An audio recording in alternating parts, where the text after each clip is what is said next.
Udah jalan ya, Kak ya? Udah mulai.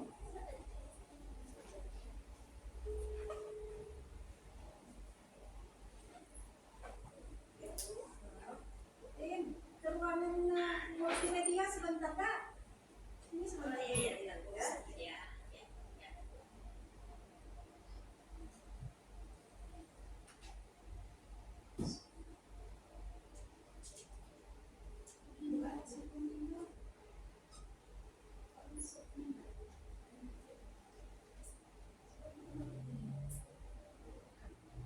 Ada titik Bapak Ibu, saya buka baru, mana yang mau titik ke dinas, ada titik pindah.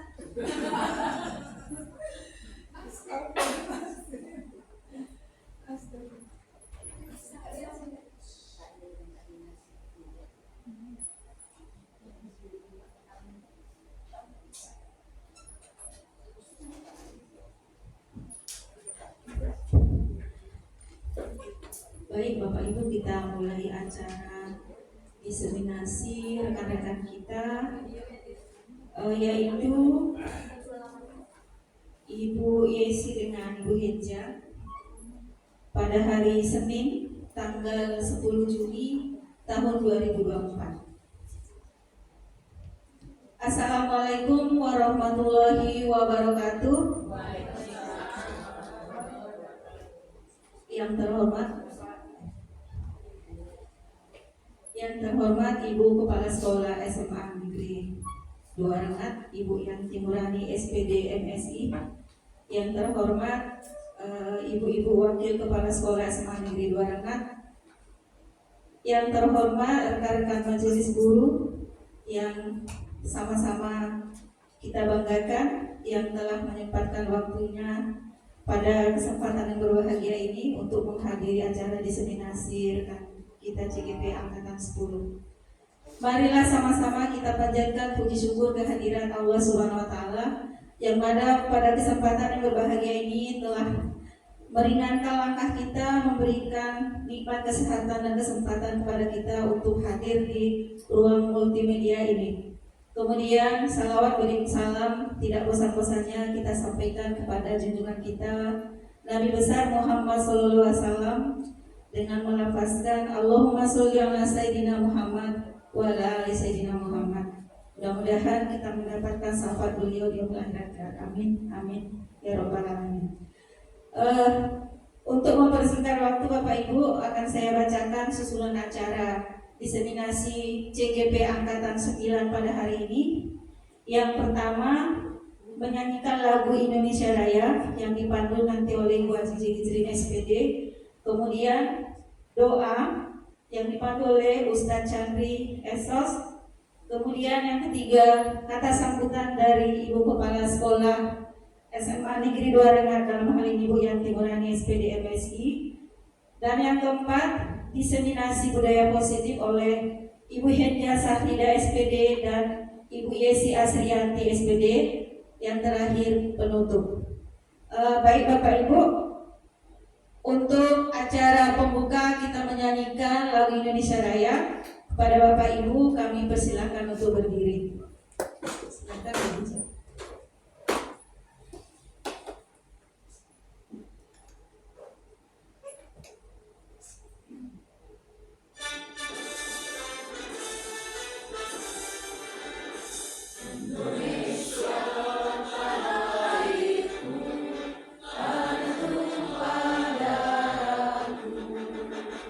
Di sana aku berdiri.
Bapak Ibu persilahkan untuk duduk kembali. Acara kedua yaitu doa untuk lancarnya acara kita ini yang dipimpin oleh Ustadz Chandri. Kepada Ustadz kami persilahkan.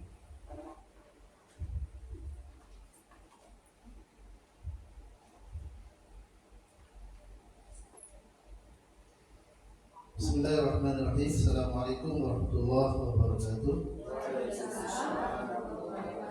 Bapak Ibu yang saya hormati, sebelum kita berdoa, mari kita bacakan dulu kitab Al-Fatihah. A'udzubillahi minasyaitonir rajim. Bismillahirrahmanirrahim. Alhamdulillahi rabbil alamin. Ar-Rahmanir Rahim. Maliki yaumiddin. إياك نعبد وإياك نستعين اهدنا الصراط المستقيم صراط الذين أنعمت عليهم غير المغضوب عليهم ولا الضالين آمين. أعوذ بالله من الشيطان الرجيم. بسم الله الرحمن الرحيم. الحمد لله رب العالمين والصلاة والسلام على أشرف الأنبياء والمرسلين وعلى آله وصحبه رسول الله أجمعين. اللهم صل على سيدنا محمد وعلى آل سيدنا محمد. اللهم إنا نسألك السلامة في الدين وعافية في الجسد وزيادة في العلم وبركة في الرزق وتوبة قبل الموت ورحمة عند الموت ومغفرة بعد الموت. اللهم حوّن علينا في سكرات الموت والنجاة من النار والعفو عند الحساب. اللهم إنا نسألك رضاك والجنة ونعوذ بك من سخطك والنار. لا إله إلا أنت سبحانك إنا كنا من الظالمين. اللهم أعني على ذكرك وشكرك وحسن عبادتك. اللهم اغفر لنا ذنوبنا ولوالدينا وارحمهما كما ربيانا صغيرا. ربنا آتنا في الدنيا حسنة وفي الآخرة حسنة وقنا عذاب النار. وصلى الله على سيدنا محمد وعلى آله وصحبه رسول الله أجمعين والحمد لله رب العالمين. Assalamualaikum warahmatullahi wabarakatuh. Terima kasih Pak Ustadz. Acara selanjutnya yaitu kata sambutan dari Ibu Kepala Sekolah SMA Negeri 2 Rengat. Dalam hal ini Ibu Yanti Nurani SPD MSI. Kepada Ibu kami persilakan. Terima kasih Ibu Ketua. Bismillahirrahmanirrahim. Assalamualaikum warahmatullahi wabarakatuh. Tidak bosan-bosannya kita mengucapkan puji syukur kita kepada Allah Subhanahu wa Ta'ala. Alhamdulillah pada hari ini hari Senin ya, hari Senin pada tanggal 10 Juni kita berada di ruangan multimedia ini dalam keadaan sehat walafiat dan bisa mengikuti daripada kegiatan teman kita yaitu guru penggerak angkatan yang ke-10 tentang diseminasi budaya positif.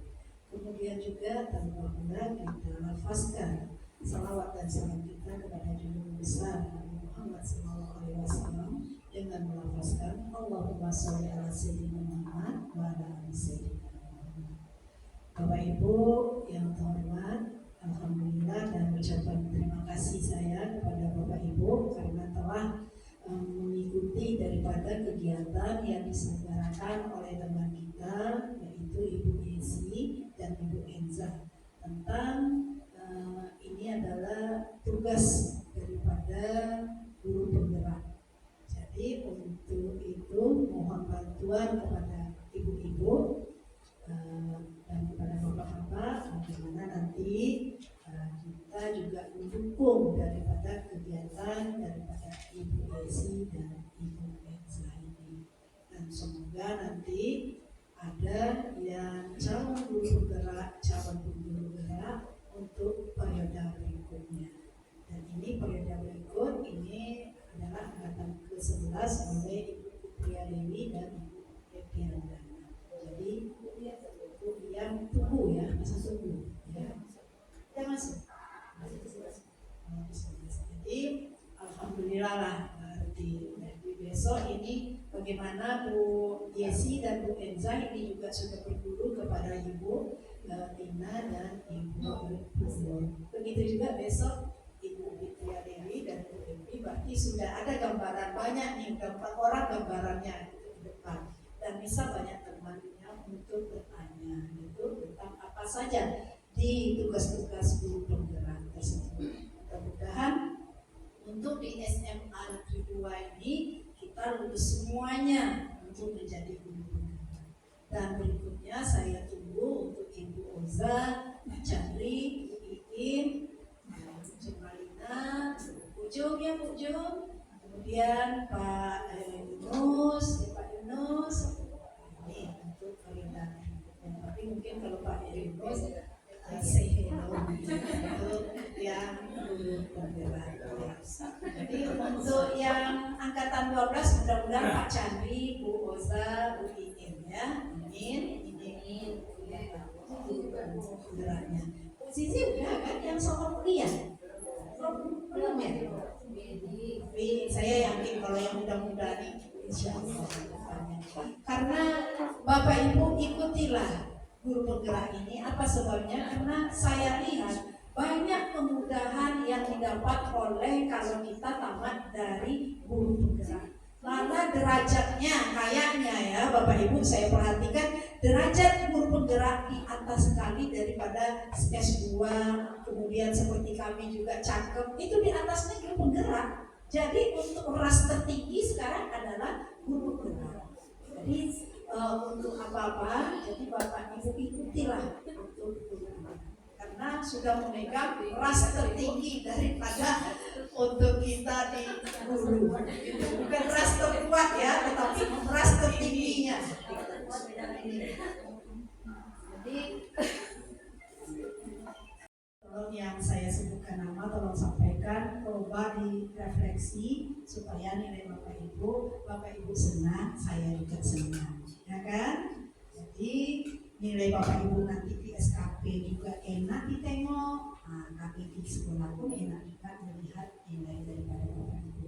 Jadi sistem pun kita tidak tahu, oh ini angka berapa ya Bu Tina, kita tidak, karena bagi kami yang atasan, ini saya memang sengaja ada tim Bapak Ibu, ada Bu Tina juga, karena kemarin ada guru yang minta akun kepala sekolah, Pak, saya kasih. Karena akun kepala sekolah yang hanya bisa dipegang saya dan kurikulum. Karena kenapa kurikulum? Karena kurikulum ini adalah perpanjangan tangan kepala sekolah. Ini dia. Jadi boleh kalau kurikulum. Jadi kalau untuk Bapak, walaupun Bapak Ibu misalnya masuk dalam tim penilai, tapi akun kepala sekolah mungkin tetap tidak dikasih karena itu tadi privasi kepala sekolah. Jadi karena privasi juga, saya kasih tahu juga ke Bapak Ibu privasinya, nilai Bapak Ibu yang saya panggil tadi namanya itu di bawah 70. Jadi kami tak ingin juga nanti nilai yang tampil di saya sebagai kepala sekolah, nilai Bapak Ibu senilai di bawah 70. Nah, jadi supaya bagaimana supaya tinggi? Tadi coba lagi rubah refleksinya, kemudian lihat apa yang ada kekurangan kita di saat mengajar. Itu aja yang Bapak isi. Ya Bapak Ibu, mohon maaf atas kekurangan. Saya akhiri dengan Assalamualaikum warahmatullahi wabarakatuh. Terima kasih Bu atas kata sambutannya. Baik Bapak Ibu, tibalah kita ke acara inti yaitu tentang diseminasi, di mana acara diseminasi ini kita bagi 2 sesi. Sesi pertama Ibu Henja Sahrida SPD. Kepada Ibu Henja Sahrida SPD kami persilahkan.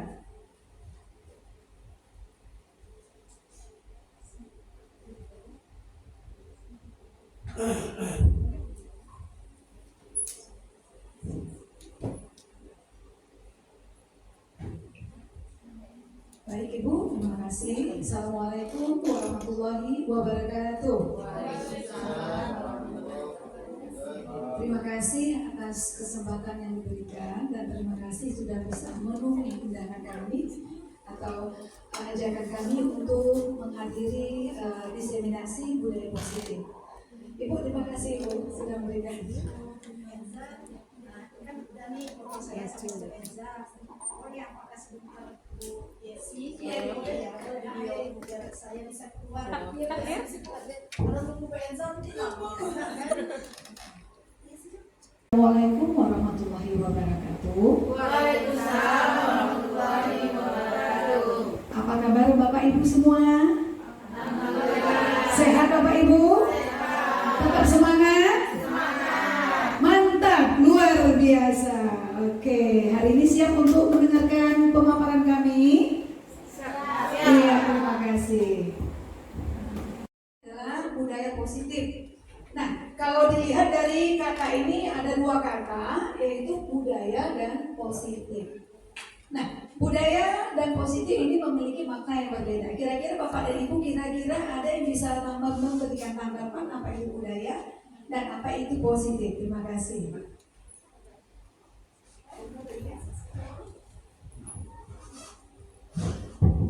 Baik, saya akan coba menjawab Ibu ya.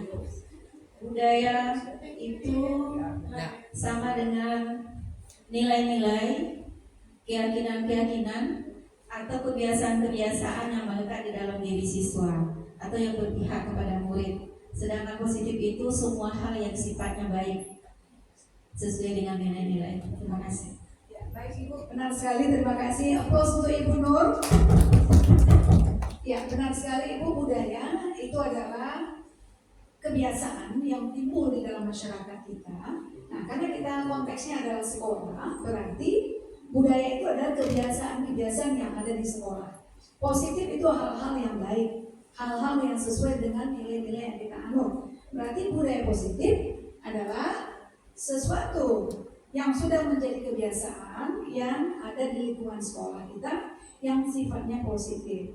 Nah, kita lihat yang sudah kita lakukan sudah positif seperti dari hari Senin pagi anak mengikuti upacara, kemudian nanti hari Jumatnya mengikuti kegiatan keagamaan dan lain sebagainya. Kemudian kebiasaan kita juga memulai pembelajaran diawali dengan doa.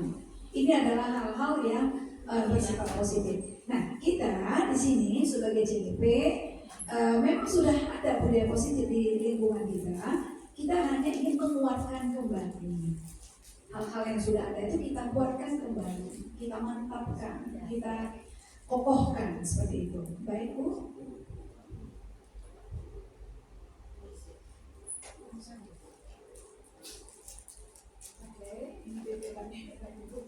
Nah, di sini diawali materi adapun.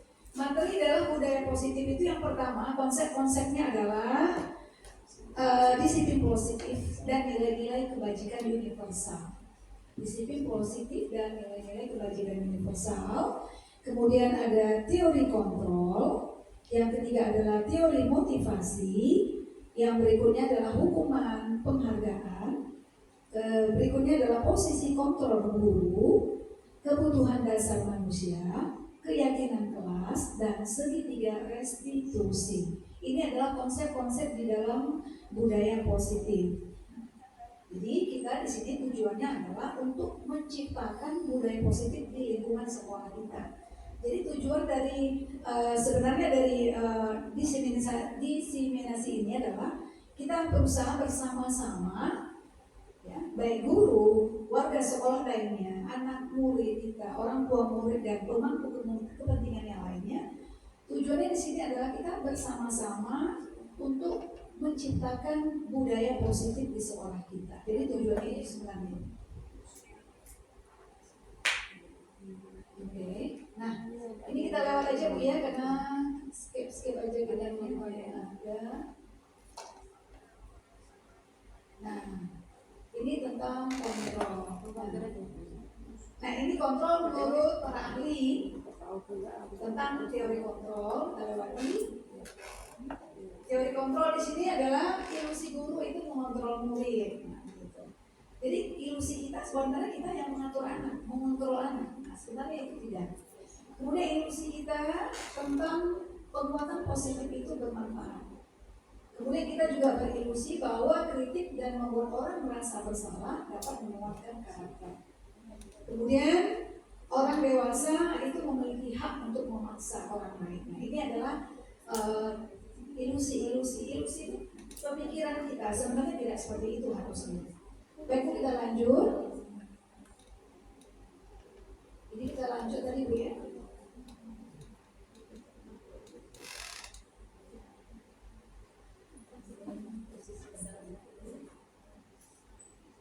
Ini simulasi, kita skip aja simulasi tadi. Ini paradigma stimulus respon teori kontrol. Oke. Ini kira-kira lewat aja ya Bu ya. Nah, kita lewat aja nih. Ini teori-teori aja nih Bu. Nah, ini disiplin ini ya. Disiplin menurut Ki Hajar Dewantara dan Diana Rosen. Nah, ini merupakan bentuk kontrol diri ya. Yaitu kita belajar untuk mengontrol diri kita agar dapat mencapai suatu tujuan mulia. Nah, tujuan mulia di sini mengacu pada nilai-nilai atau prinsip-prinsip mulia yang dianut, ya, yang kita anut masing-masing. Nilai-nilai tersebut sebagai merupakan nilai-nilai kebajikan universal. Artinya universal ya, semua orang akan setuju bahwa itu merupakan hal-hal yang positif. Semua orang pasti akan setuju bahwa itu hal-hal yang baik. Nah, ini yang sifatnya universal. Nanti kita akan bahas apa saja itu. Nah, khusus kita sebagai seorang pendidik, tujuan kita adalah menciptakan anak-anak memiliki disiplin diri sehingga bisa berperilaku dengan mengacu pada nilai-nilai kebajikan universal dan memiliki motivasi intrinsik. Nah, ini loh. Jadi tujuan kita sebagai pendidik dengan adanya disiplin positif ini kita menciptakan anak didik kita memiliki disiplin diri. Dia bisa mengontrol dirinya sendiri.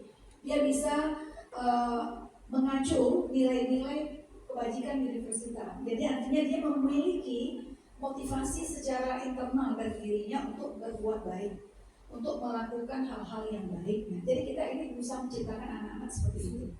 Jadi dia tidak lagi harus dipaksa untuk berbuat baik, itu tidak harus dipaksa. Harus sudah muncul motivasi dari dalam dirinya sendiri. Kenapa dia harus berbuat baik? Nah, ini sebenarnya prinsip dari yang menurut filosofi dari Ki Hajar Dewantara dan Diana Rosen.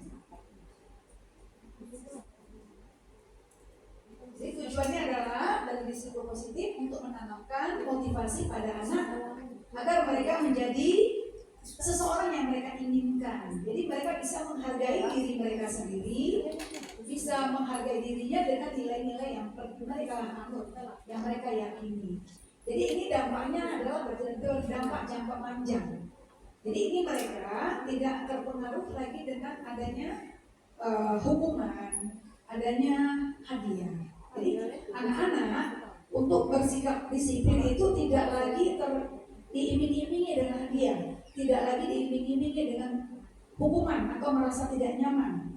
Mereka sudah muncul dari diri sendiri, mereka harus berbuat seperti ini karena mereka menghargai diri mereka sendiri.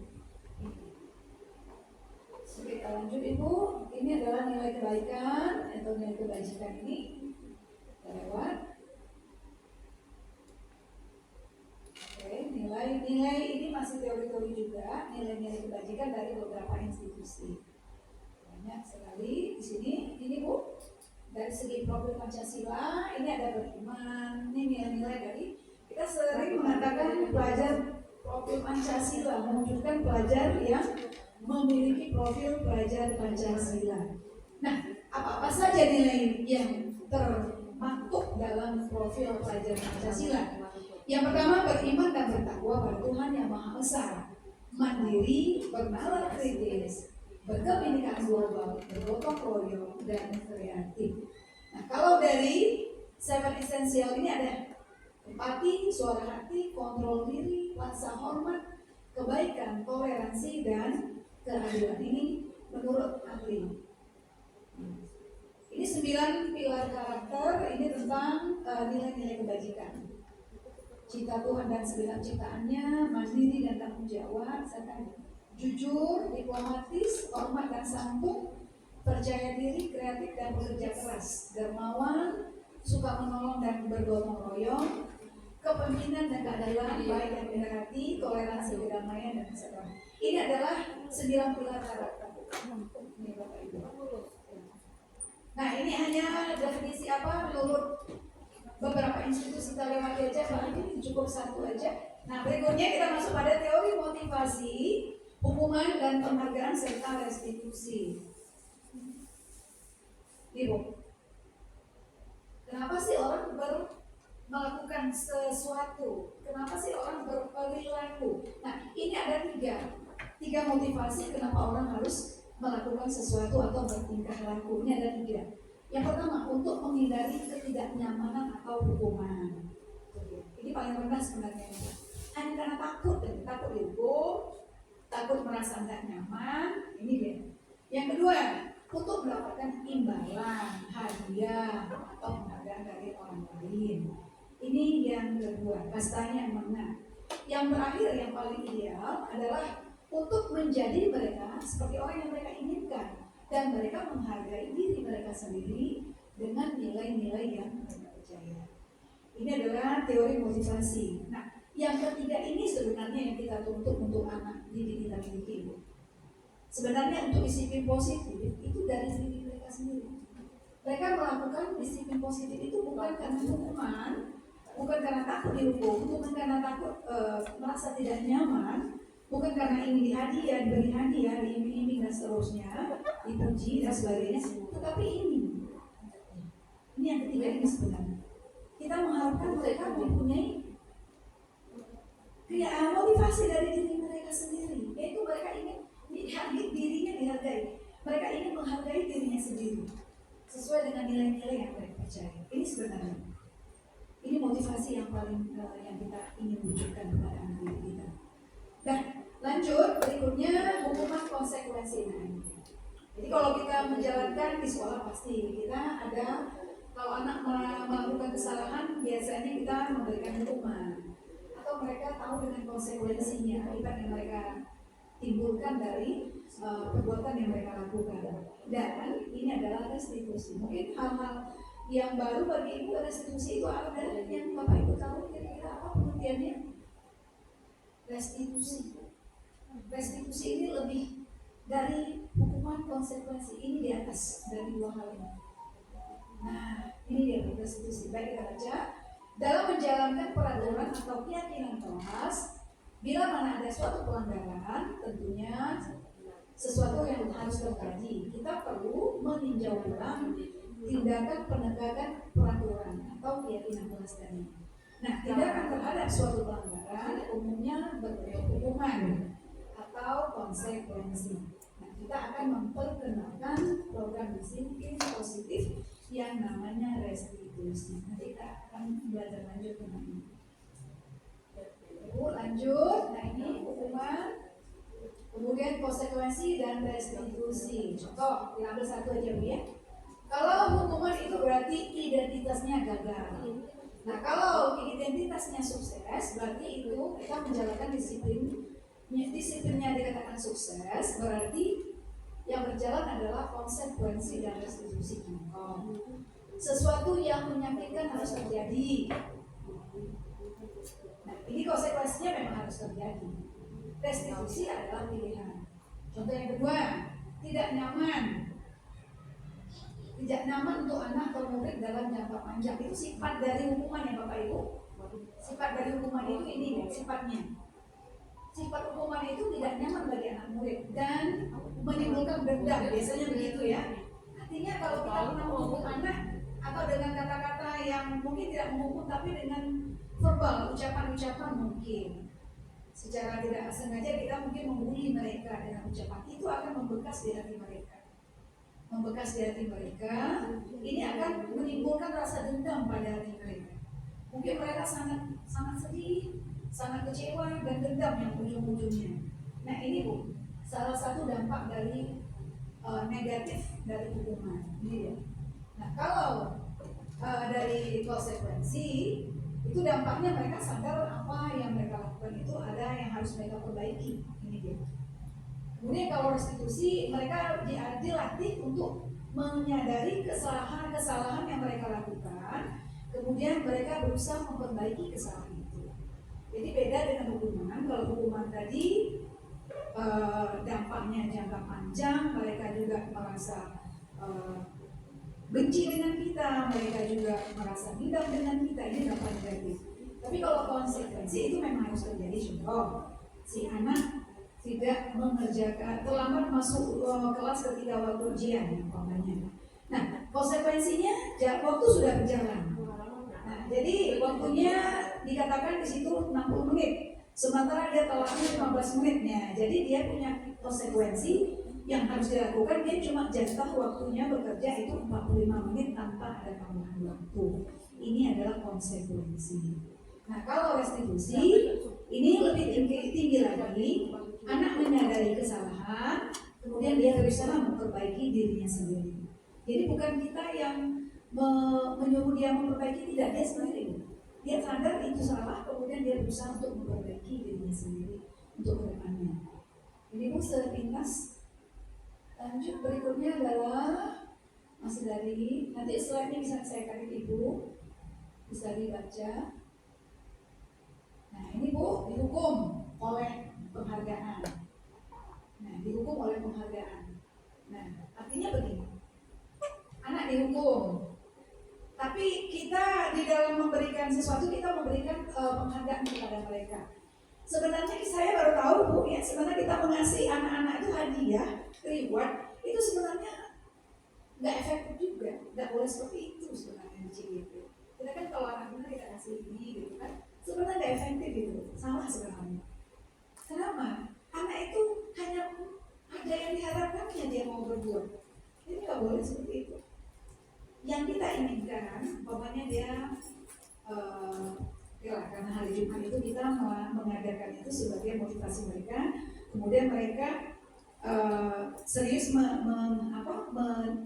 menyimak apa yang disampaikan. Jadi kita kasih kuis, kemudian kita kasih mereka hadiah begitu. Sebenarnya itu cukup dikasih kuis, tapi nggak perlu ya harus memberikan hadiah.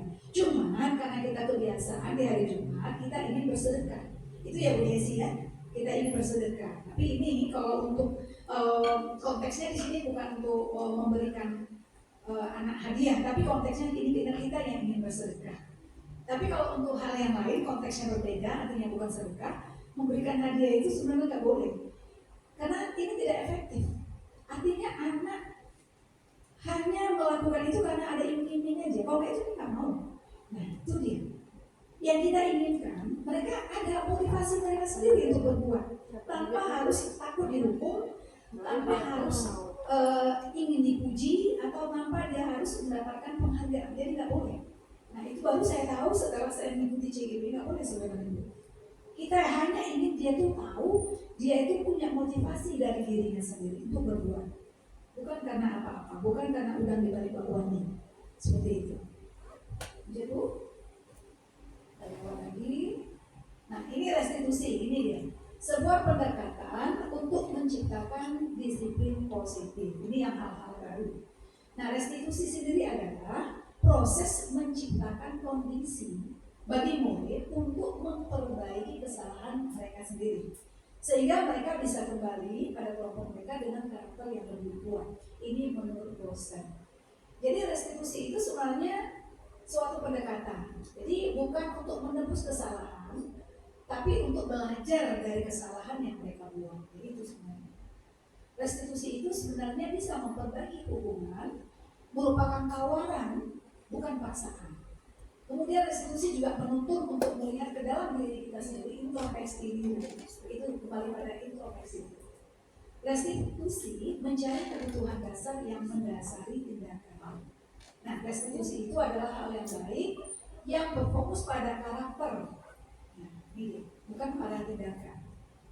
Restitusi fokus pada solusi dan mengembalikan murid yang salah pada yang benar. Jadi dia sadar akan kesalahannya, dia menyadari, dia memperbaiki sendiri. Ini restitusi. Baik Ibu. Nah ini adalah yang disampaikan Bu Yesi tadi, ada 5 kebutuhan dasar manusia dan dunia berkualitas. Jadi kita ini manusia punya kebutuhan yang harus kita penuhi. Nah Dan demikian dengan anak-anak didik kita, harusnya kita sebagai pendidik juga tahu kenapa dia mereka bertingkah laku. Sebenarnya mereka ini memenuhi kebutuhan mereka yang 5 ini. Jadi tingkah laku mereka itu didasarkan oleh 5 hal ini. Oke, kita lihat. Yang pertama adalah bertahan hidupnya tadi. Untuk makan, minum, kalau di jam pagi belum sempat makan, mungkin kita kasih toleransi mereka makan semuanya mungkin, atau bawa makanannya dalam kelas seperti itu. Ini kebutuhannya. Kalau tidak ada mual, tumpang, pusing dan sebagainya. Ini kebutuhan dasarnya. Kemudian yang kedua adalah kebutuhan kasih sayang dan rasa diterima. Ini yang katakanlah anak-anak kita yang banyak yang program, ya mungkin di sinilah kita ladang pahala kita untuk memberikan kasih sayang kepada mereka dan mereka merasa diterima. Karena mereka ini diasingkan, merasa mereka tidak diterima, mereka dikucilkan. Ini tugas kita Bapak Ibu di sekolah untuk memberikan kebutuhan mereka, memenuhi kebutuhan mereka ini. Mungkin karena orangnya tuanya, bapak ibunya pisah, divorce dan lain sebagainya, rumah tangga yang broken. Jadi mungkin di sini kita sebagai orang tua di sekolah untuk memberikan kebutuhan kasih sayang dan rasa diterima pada anak didik kita. Ini dia. Mereka bertingkah laku banyak masalah. Sebenarnya ini kebutuhan kasih sayang mereka nggak dipenuhi oleh orang tua. Jadi di situ. Berikut yang ketiga, penguasaan, kebutuhan pengakuan atas kemampuan. Jadi kadang-kala anak-anak didik kita sudah berhasil, mereka sudah melakukan yang terbaik. Nah ini kita memberikan penghargaan mereka bahwa ini adalah kebutuhan mereka untuk diakui bahwa mereka mampu. Ini aktualisasi sebenarnya Bapak Ibu. Kita mengakui bahwa ini kita memberikan terima kasih Anda sudah bagus, sudah hebat, sudah bisa menjawab soal dengan baik. Nah ini kita mengakui bahwa dia mempunyai kemampuan. Ini disebut dengan pengakuan atas kemampuan tadi atau aktualisasi tadi. Jadi mereka juga perlu kita berikan ucapan-ucapan seperti itu. Anda bagus, hebat, bangga, ibu bangga dengan kamu sudah melakukan yang terbaik, kamu sudah bisa berbuat baik, kamu jujur, kamu mengerjakan tugas tepat waktu dan sebagainya. Ini kita bersihkan pujian kita bukan karena memuji, tapi karena memang kita mengakui atas kemampuan yang mereka lakukan. Ini penting sekali Bapak Ibu. Mungkin karena kita lupa mengabaikannya. Suka kita lupa pada yang jeleknya kita ingat, tapi yang mereka bisa kita lupa. Ini yang kesenangan ya, anak-anak Bu. Kita tahu anak-anak itu dunianya adalah dunia bermain. Gitu. Jadi dunia bermain ini memang tidak bisa lepas, memang begitu adanya, itu kontraknya mereka bermain. Tapi untuk anak SD, SMP, bertahap SMA ini mungkin sudah mulai berpikir nalarnya sudah mulai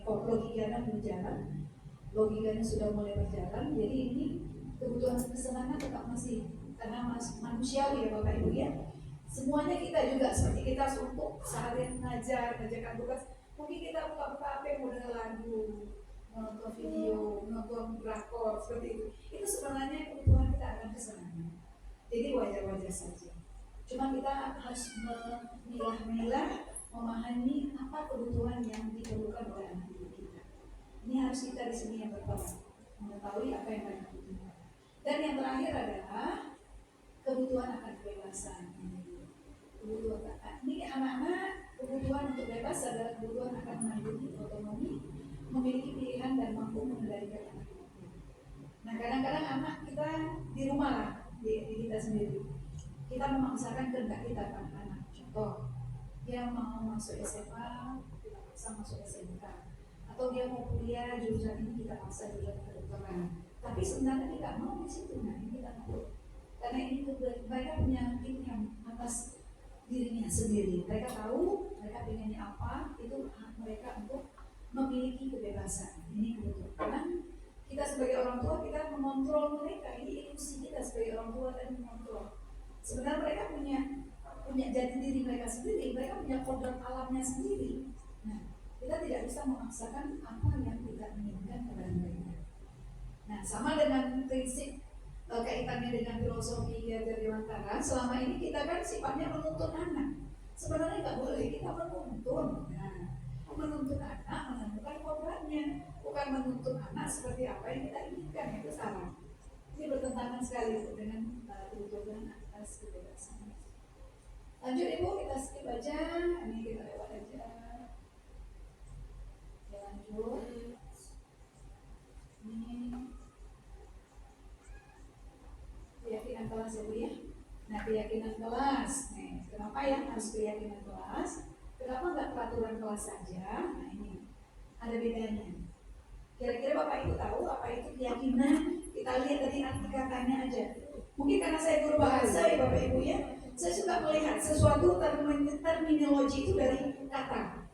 Keyakinan kelas. Jadi nanti saya terjemahkan sendiri. Keyakinan satu kata kelas. Apa itu keyakinan, apa itu kelas. Nah, baru kita jadikan satu, menjadilah pengertian untuk kita pribadi. Bapak Ibu siapa ada yang bisa membantu saya? Mungkin Pak Chandri, apa itu keyakinan Pak?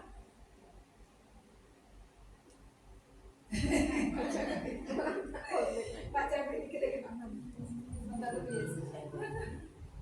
Oke. Keyakinan kelas baik. Keyakinan kelas asal katanya yakin. Yakin berarti nilai. Nilai atas sesuatu yang kita hargai, yang kita hormati, yang kita junjung tinggi, yang betul-betul kita yakini. Nah, ini keyakinan. Kelas ya kelas seperti kita biasa. Nah, jadi keyakinan kelas berarti sesuatu yang nilai-nilai yang kita junjung tinggi bersama dengan anak didik kita. Artinya di sini adanya kesepakatan antara wali kelas dan anak didiknya di kelasnya itu. Kesepakatan bersama. Nah, kita buat untuk tahun ajaran baru, kami berharap ya Bapak ya, Bapak Ibu semuanya, kita wali kelas juga semuanya, setiap kelas harus membuat keyakinan kelas. Bisa itu berbentuk poster atau dalam bentuk kata-kata boleh. Kita harus membuatnya karena memang penting ini Bu. Artinya kalau anak berbuat salah, kita akan balikin ke dia. Nah, apa sih keyakinan kelas kita? Jadi kita lihat. Nah, keyakinan kelas tadi harus dirembukan bersama-sama. Harus kita sesama dengan anak murid kita mungkin diajar di tahun ajaran baru, setelah dibentuk ketua kelas, struktur kelas, wali kelas dan sebagainya, mungkin kita boleh masuk pada keyakinan kelas. Kita buat kesepakatan bersama-sama dengan anak di kelas kita masing-masing. Nah, dari keyakinan kelas akan dijadikan satu, baru kita jadikan keyakinan sekolah. Seperti itu. Jadi semuanya sudah kita sepakati. Nah, jadi di sini bedanya keyakinan dengan aturan. Kalau aturan bagaimana contohnya Bapak Ibu? Tidak boleh makan di kelas. Dilarang artinya tidak boleh terlambat masuk kelas. Tidak boleh menggunakan sepatu berwarna selain dari warna hitam seperti itu. Nah, itu beda Bu dengan keyakinan. Bedanya apa? Kalau keyakinan kalimatnya nggak boleh kata-kata tidak, dilarang, tidak boleh. Harus positif. Contohnya, dilarang membawa makanan ke sekolah, dilarang makan di kelas contoh. Dilarang makan di kelas. Kita ganti makan di luar kelas. Atau tidak boleh terlambat masuk kelas. Kita ganti dengan masuk kelas tepat waktu. Nah, dilarang cabut jam pelajaran. Kita buat kalimatnya. Mengikuti pembelajaran sesuai dengan waktu yang ditentukan. Seperti itu kita buat kalimatnya. Yang tadi menggunakan kata-kata dilarang, tidak boleh kita ganti menjadi kata-kata kalimat positif seperti itu. Lanjut Bu. Ini nanti tahun ajaran baru yang mudah-mudahan kita semuanya harus buat keyakinan kelas. Oke, lanjut pembentukan ini biasa itu ya dengan nilai-nilai yang bersifat universal. Pernyataan harus dibuat dengan positif. Keyakinan kelas itu tidak boleh banyak tapi mudah paham. Jadi anak-anak ingat gitu. Singkat-singkat aja Bu, yang simpel-simpel. Mungkin dalam poster bisa. Nah, lanjut dengan contoh keyakinan kelas. Nah, ini tadi juga. Nah, contoh, setiap anggota kelas perlu belajar, selalu bersikap positif. Kami meyakini, ini bahwa dalam bentuk kalimat yang panjang ini. Kami meyakini bahwa sangat penting untuk menghormati semua orang dan barang milik orang lain. Boleh dalam bentuk kalimat narasi seperti ini, boleh dalam bentuk singkat-singkat saja. Nanti kita belajar lagi. Lanjut. Ini, nah ini keyakinan kelas. Ini contohnya dalam poster. Boleh seperti ini. Boleh dan seperti ini. Oke, lanjut. Nah, kita lewat aja. Ini posisi kontrol. Ini posisi kontrol. Sabar aja Bu ya, kita jelaskan dulu posisi kontrol itu apa-apa saja. Ini yang tadi Bu, kita buka. Posisi kontrol itu ada 5 posisi kontrol. Pertama, penghukum. Nah, seorang penghukum, kita menghukum anak menggunakan hukuman fisik atau verbal. Orang yang menjalankan posisi penghukum senantiasa mengatakan bahwa seseorang membutuhkan sistem atau alat yang dapat menekan murid lebih lanjut. Ini. Kalau yang kedua adalah pembuat merasa bersalah. Nah, posisi ini biasanya guru akan bersuara lebih lembut, membuat anak merasa bersalah. Pembuat merasa bersalah akan menggunakan keheningan yang membuat orang lain merasa tidak nyaman, bersalah atau rendah diri. Kata-kata yang keluar dengan lembut seperti ibu sangat kecewa sekali dengan kamu. Gimana coba kalau orang tua kamu tahu kamu berbuat begini? Nah, ini adalah posisi membuat anak bersalah. Ibu kecewa sekali dengan kamu kan? Memang lembut, tapi kata-katanya itu membuat anak bersalah, sangat bersalah. Nah, di posisi ini murid akan memiliki penilaian dirinya yang buruk. Mereka merasa tidak berharga karena sudah mengecewakan orang-orang yang telah dikasihkan. Lanjut Bu, yang ketiga, posisi sebagai teman. Guru biasanya juga kita sering ya, sebagai guru gaul, kita sebagai dengan murid itu kita sebagai teman. Guru pada posisi ini tidak akan menyakiti murid, namun akan tetapi berupaya mengontrol murid melalui persuasi. Posisi teman pada guru bisa negatif atau positif.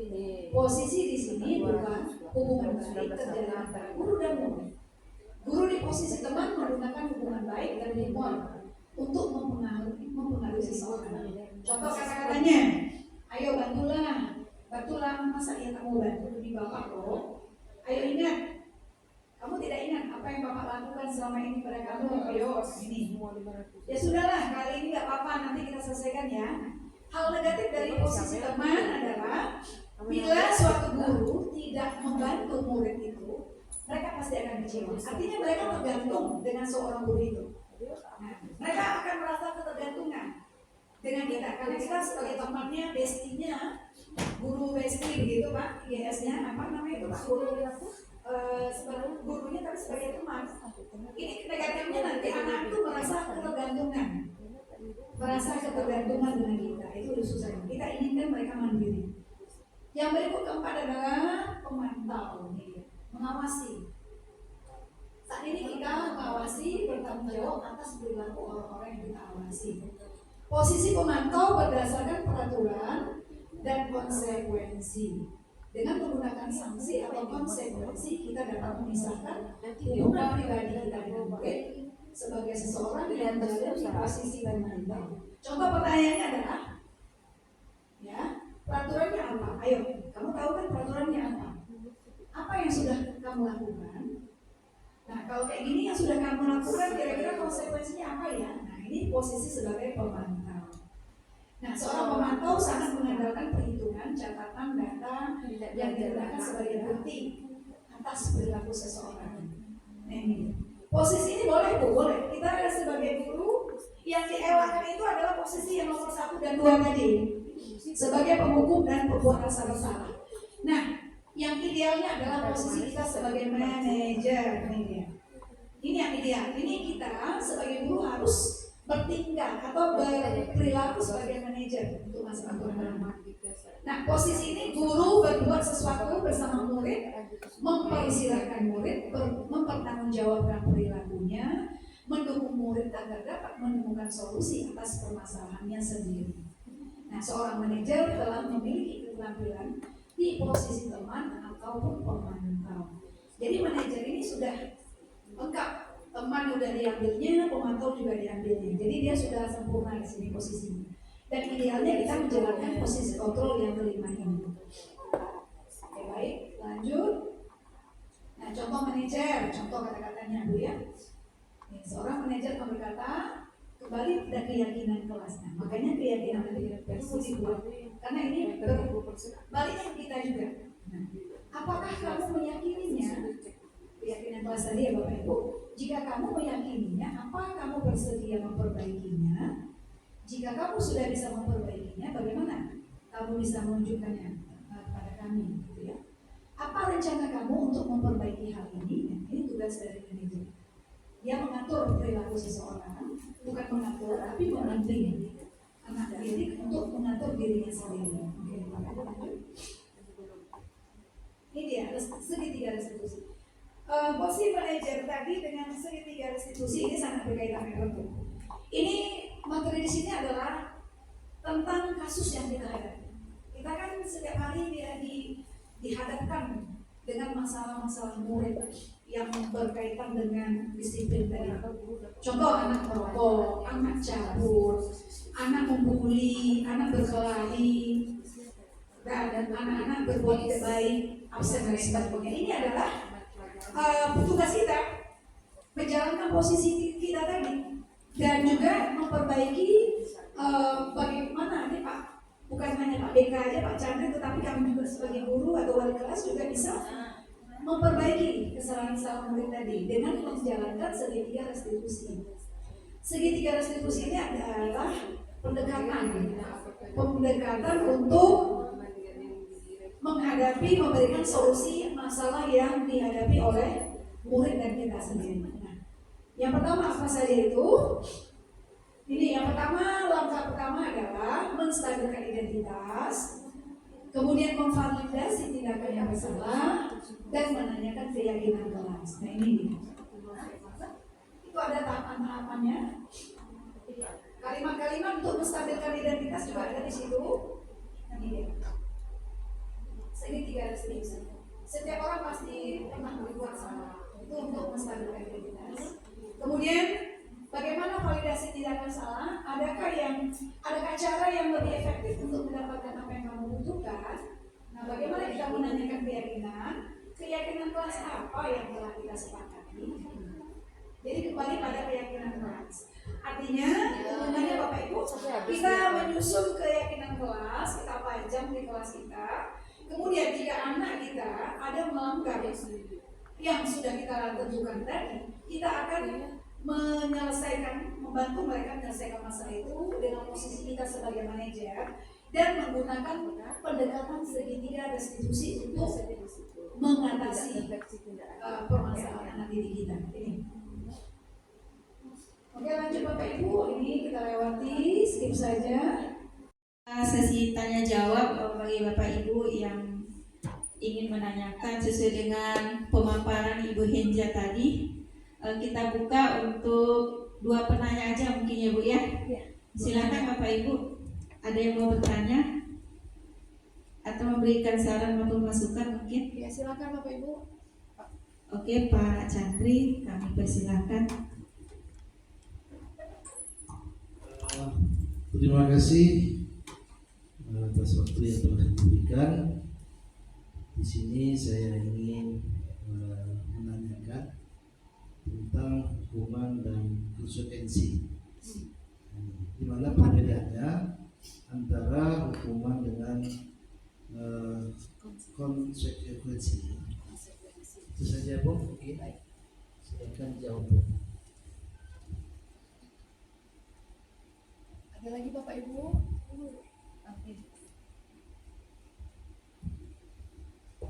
Oke, terima kasih Glenza atas waktu yang diberikan.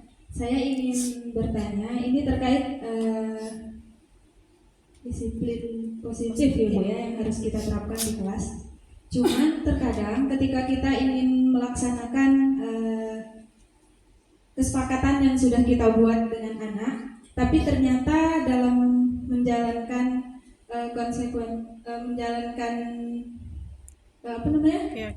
kesepakatan tadi, ternyata kita sendiri yang malah tidak konsekuen dengan kesepakatan itu gitu Bu. Bagaimana solusinya gitu. Karena terkadang kan ketika di kelas itu mungkin entah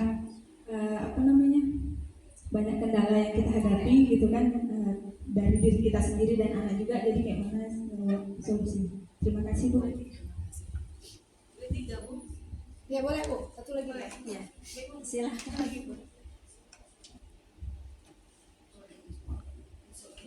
Bismillahirrahmanirrahim. Assalamualaikum warahmatullahi wabarakatuh. Waalaikumsalam warahmatullahi wabarakatuh. Terima kasih kepada Ibu Henza yang memberikan waktu kepada saya untuk memberikan pertanyaan. Di sini yang ingin saya tanyakan mengenai penghargaan Bu. Ya. Di situ ada poin penghargaan tidak efektif. Sementara setahu saya itu di kurikulum Merdeka, jika kita harapannya kan Bu, pembelajaran itu menyenangkan antara siswa dan gurunya, nah kayak gitu. Jadi kalaupun saya rasa kalau di sini dikatakan penghargaan tidak efektif, sedikit Miss gitu ya. menyalahi kayak gitu. Iya. Oh, mungkin ya Bu, saya kalau saya salah, mungkin sedikit menyalahi, karena kalau seandainya kita berikan penghargaan, saya rasa anak-anak lebih senang kayak gitu, lebih bahagia, lebih merasa dihargai. Nah, sehingga pembelajaran itu selanjutnya kalau selalu kita penghargaan pun yang diberikan juga sesekali ya Bu, itu pun mungkin tidak dalam bentuk yang besar. Artinya hal-hal kecil, mungkin makanan atau ya kayak gitulah. Yang penting dia senang, nah kayak gitu, merasa dihargai. Nah, mungkin Ibu bisa menjelaskan di sini tentang penghargaan yang tidak efektif tadi. Baik. Terima kasih Bu Henza. Ya, terima kasih. Ingat Baik, saya bantu ya Bu ya. Ibu menjawab pertanyaan pertama tadi, pertanyaannya apa perbedaan hukuman dengan konsekuensi? Silakan Ibu. Baik Bapak, terima kasih atas pertanyaan yang bagus. Hubungan hukuman, konsekuensi dan restitusi ini Pak ya? Perbedaannya Pak ya? Baik. Perbedaan antara hukuman, konsekuensi dan restitusi. Oke, baik. Ada 3 poin ini Pak. Nah, hukuman tadi sudah disampaikan untuk menjalankan peraturan atau keyakinan kelas atau sekolah. Jadi jika ada suatu pelanggaran akan adanya hukuman. Nah, upaya untuk menegakkan peraturan tadi kita melakukan tindakan. Tindakan ini biasanya hukuman atau konsekuensi. Baik, kita akan lihat di sini Pak perbedaan Pak hukuman. Jelas di sini Pak. Bu Yesi bagaimana mau kesampaian? Hah? Tak jelas. Bagaimana Bu Yesi jelas? Oh. Mana Bu Yesi? Yang yang gitu. Karena kan file-nya di mana gitu. Bukan Bu, yang panah. Itu yang panah.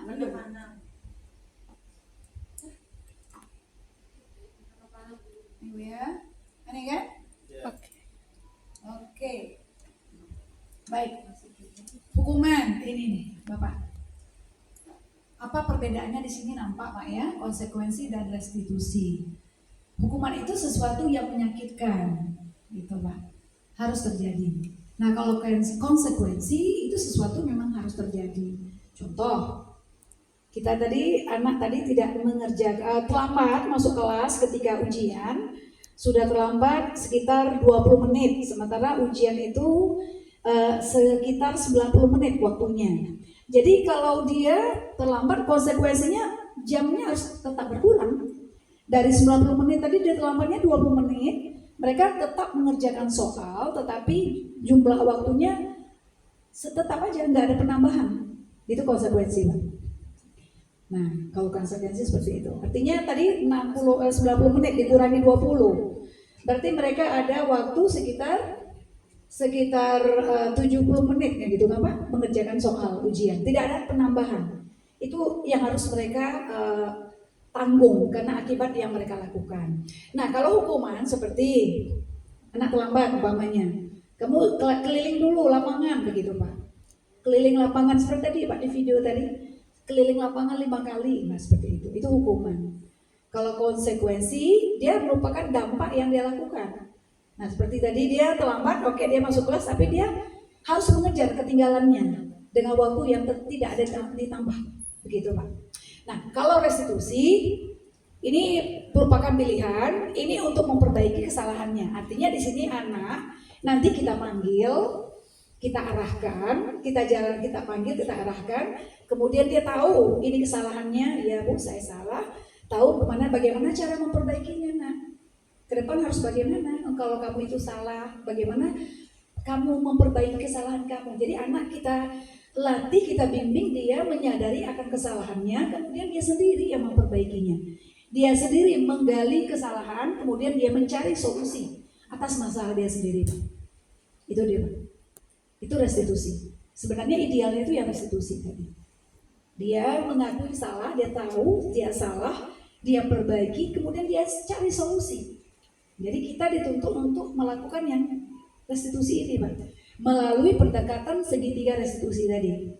Segitiga restitusi pertama yang tadi tindakan tahapannya adalah menstabilkan identitas, anak kita panggil, kita ngomong dulu, stabilkan dulu dia, tenangkan dulu dia, baru kita tanya-tanya.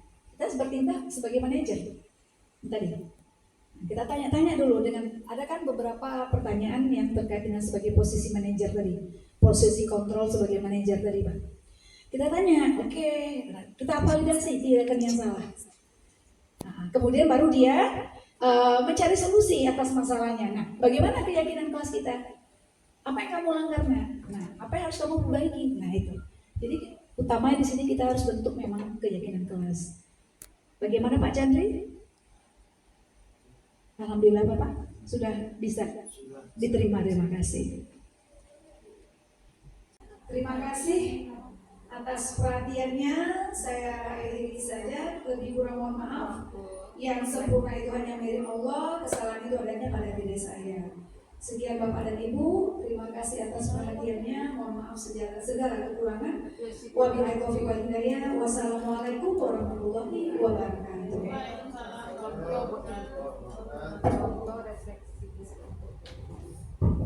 Terima kasih Bu Heja yang sudah menyampaikan pemaparannya tentang budaya positif.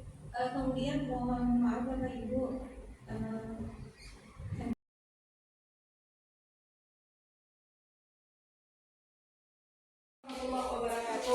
Waalaikumsalam warahmatullahi wabarakatuh. Okay, good morning everybody. Good morning, ma'am. How are you today? I'm fine, thank you. And you? Nah sekarang, Mem sengaja kumpulkan kalian. Kita akan mendiskusikan sesuatu yang penting bagi kita semuanya. Apa itu? Ya, tentang keyakinan kelas. Kira-kira Anda tahu apa itu keyakinan kelas? Tidak, ma'am. Tidak, keyakinan. Hal yang biasa. Hal apa itu keyakinan? Keyakinan sesuatu yang kita yakini, yang kita junjung tinggi, sesuatu yang kita hormati. Kelas, kelas.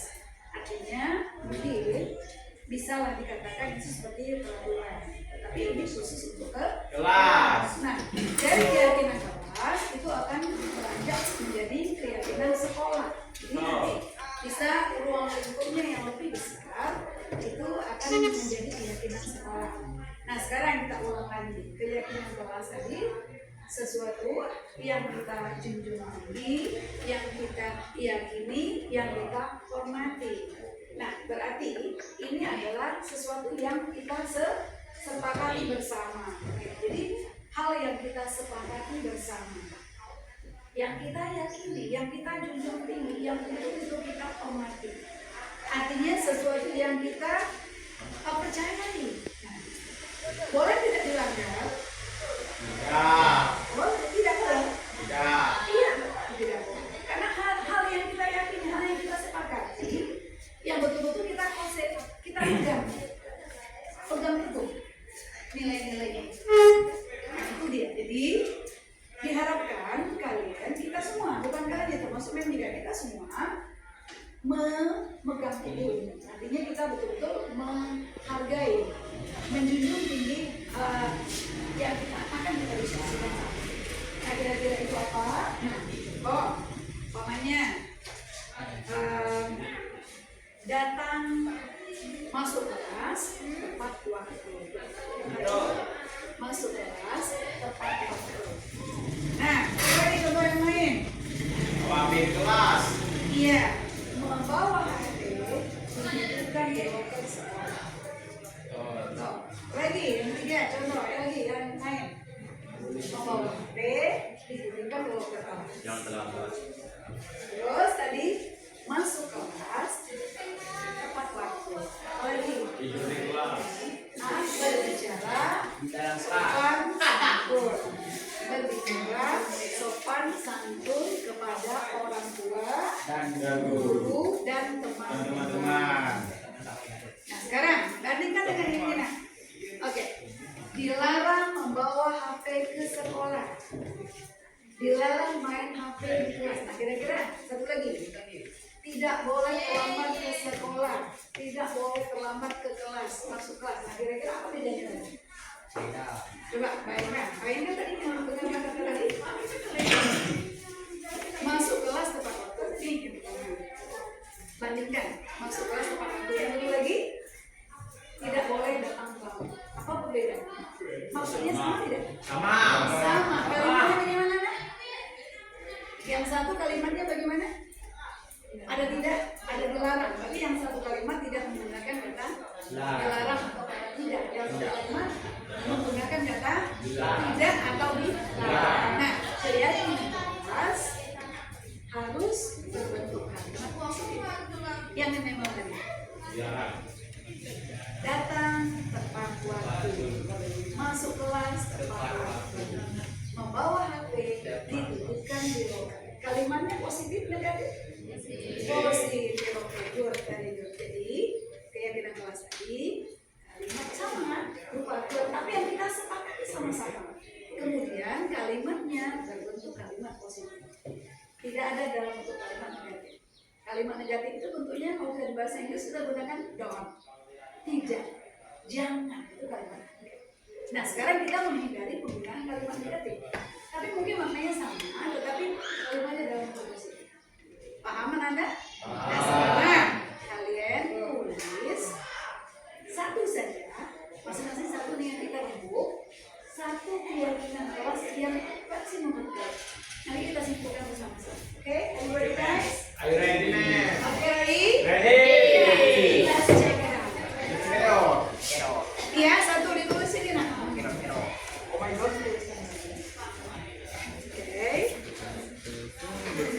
Di sini aja ditulisnya.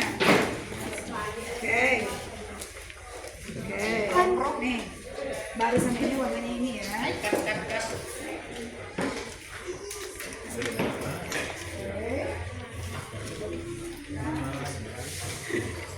Seperti yang memang tadi.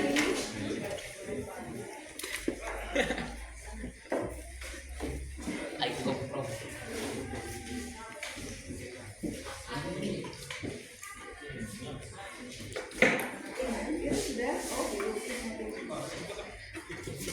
Sama ya guys.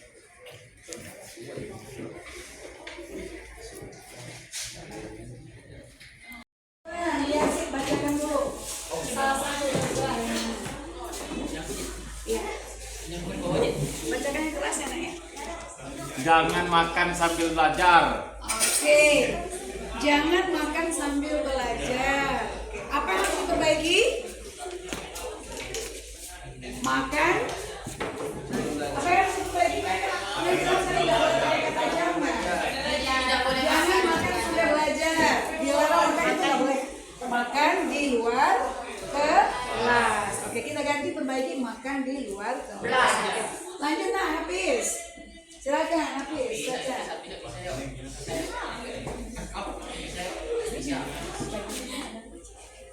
Dilarang melompat pagar sekolah. Dilarang Melompat pagar sekolah. melompat pagar di sekolah. Kalimatnya bagaimana harus kita ganti apanya? Masuk sekolah lewat pintu gerbang gitu. Masuk sekolah lewat pintu gerbang. Oke, lanjut satu lagi yang ladies, cewek. Ayo nak, silakan, Siti boleh. Satu lagi ya, volunteer. Ya, bebas silakan. Awali belajar dengan baca doa. Oke, bagaimana nak? awali belajar dengan berdoa. Very good, thank you. Bagus sekali. Oke. Jadi nanti ini akan kita simpulkan bersama-sama apa yang sudah kalian sepakati. Kira-kira nanti ada yang kurang nanti memperbaiki, mungkin ada yang perlu ditambah. Oke, ada yang mau ditanyakan? Tidak. Jelas? Jelas. Oke. Kalau begitu kita tutupi, kita selesaikan ini diskusinya. Terima kasih Ananda sudah membuat keyakinan kelas secara bersama-sama. Alhamdulillah, terima kasih. Kita sudah selesaikan. Okay, I appreciate your help. Yeah, thank you for your cooperation. Terima kasih atas kerjasamanya. Wabillahi taufiq wal hidayah. Wassalamualaikum warahmatullahi wabarakatuh. Waalaikumsalam warahmatullahi wabarakatuh. Oke, see you, bye. Bye. Oke, kalau sudah silakan Anda tempel. Tempel. Berdasarkan urutannya ya, berdasarkan urutan warnanya. Sesuai dengan warnanya. Kalau yang warna ini, yang warna ini di mana? Sesuai dengan warnanya.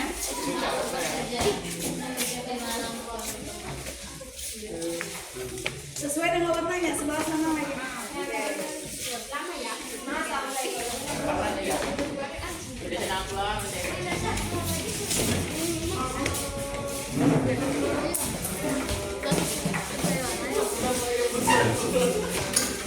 silakan.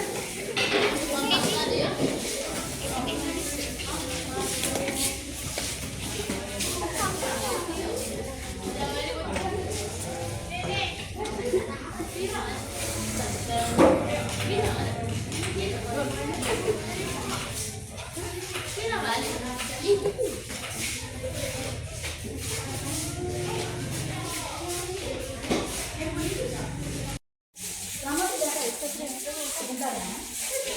Nanti kelas ya, Mem minta 3 orang kelasnya untuk ya.